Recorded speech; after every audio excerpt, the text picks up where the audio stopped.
tuk chuak nuam ule vein hi Easter Monday yani a Christian te hun pui hlim takin kan mang zo ta a mani na chula kan kir le alo ngai ta a amai ro chu hupur ngal ngut lo ta ila Krista tho le na in kan nun chung ri la lom na nun min pek chuan kan puma min fan the nan vein nun kong roi tua tan ti nun ni lom ro ti hi kan ngai tha ho le don ani efesi bung ni chang khat thu hi lo ngai tha masa ila efesi committee ne na tir ko pola le khathon bung ni chang khata hi kan mu ani nang ni po in bo chiat le in sual te awanga thi in ni lai khan atinung chewani lalpana thu mal som ro se amen vaina hian Christian kan lo ni ta a ko rana telin ma ni ko ran bik kan ne ani mai the ama ero chu vaina kan din muna kan din the na hi pathian khongai na le lali suwa tho le na in ahin chu vekani kan ti theyang French Revolution lai khan papakhat hian sa kho roi tu pastor ne na hian Christian sa khua hi enge mo ani che le hetiang sa khua din hi chu tum ve ikila har sa lo to pang ti in ngai sang lo ti riat deuh hian a han tong khum sala pastor chuan adik mai thesin amai ro chu ingai anga ol samero anilo Christian sa khua ang din tur hi chuan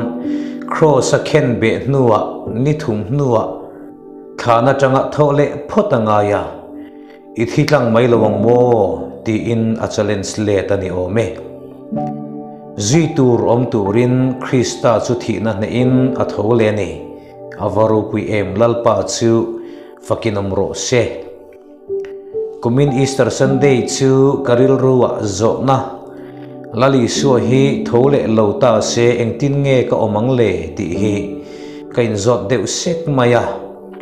kamahun hi kamuthui lo riau maya athim riau mai ni khana hian engkim ma top vek hian kamu a khan pi lama hian lali suwa hi thole lota selam chuan katan hian be se tur eng ma hi om lo wa riat na kaneya khana hian engkim ma zo vek kringot mai ni chutiang chuan ka feel deuh tlat mai nia male ma se tho ma roi tu Krista khongai na thuk lutuk mai zara chatuan ka thlir phak ve a be se na lom om kanula lalpan min pe a nun hi awahan lute lul em pola khan efesi khuaring tu te ne na lekha thon lai khan chan dama an om theina atana rin tur in nga na tur le be sei tur a om thua hila nangni po in bo chiat le in sual te awanga thi ni lai khan atinung cheuni ti in hila cross alali suwa an khen be na a khan an sual na le isual na atel ve a khana an sual na le isual na po phum tel ve ani a sual tel to lova khana tanga isua atho le rual chi khan efesi ko ran ho tele nang po ke po tiamin min tinung tel ve ngalani chu ke ni po efesi ko ran ang thovin kan sual na le kan bo chiat na te awanga thi kan ni lai khan thole isua tho le rual khan min tinung ve ngalani chu avan lu em tero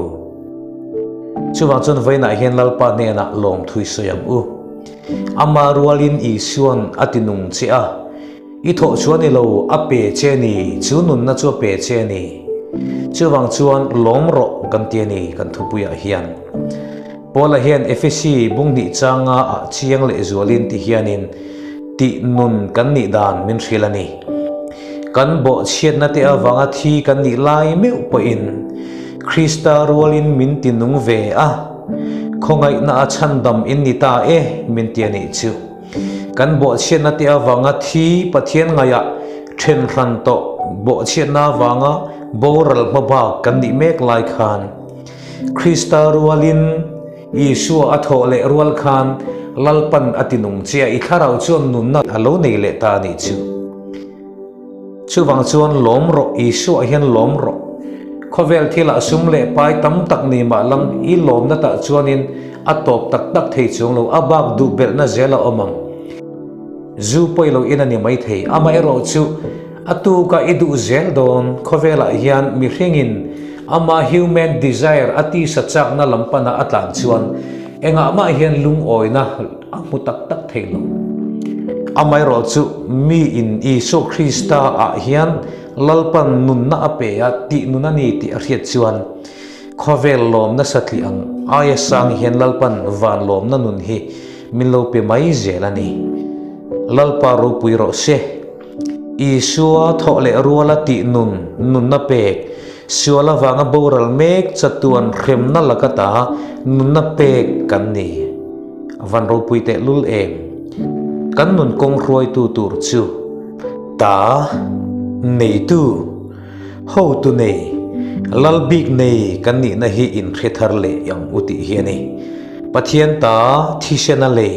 pathian fa ni na pek a sense of belonging kha kan thin lunga hianin vena hian in nei thar leng u ke chu pathian ta kani to a mi te ti anga ti vezel thei kani to lo tia nei tu nei pathian property kan ni ti hi kan in riat lat apui mu ma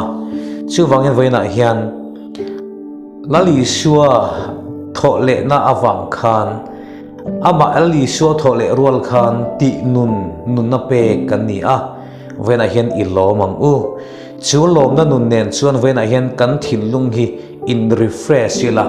he karbul ni bultan na hi khre chung lovin engna po kaldoni la lalpa nen lalpan nun na min pek lom pui chungin va inni ichiarang u lalpan athu kan zatan malsom ro se amen itong tayang u lalpa tukina hian kan chunga ithat na te kan mu hian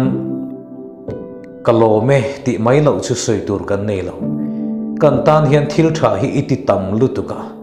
keni hian itan thil tha ti kan har sat boxi kanin tha da si kan that se sia lalpa kan mamu ngoi kan nun chakna na ibiak bu khen le tong tai te tak yal po kan tan a hlok na tur te poi kan ti tha pe chin lo ani chu kan va han lak lo nima sela nang chuan chuti chung chuan lali so Krista zara nun na min pe a venai kan lom ani chu kan lom na chu venai hen lalpa nangin min riat sakla ita kan ni ithishena lei kan ni ti hi a sense of belonging pathian ta kani ti in riat na nen vena kan nun kong min ruayang che I khongai na lali so Krista mingin kan ron dile amen.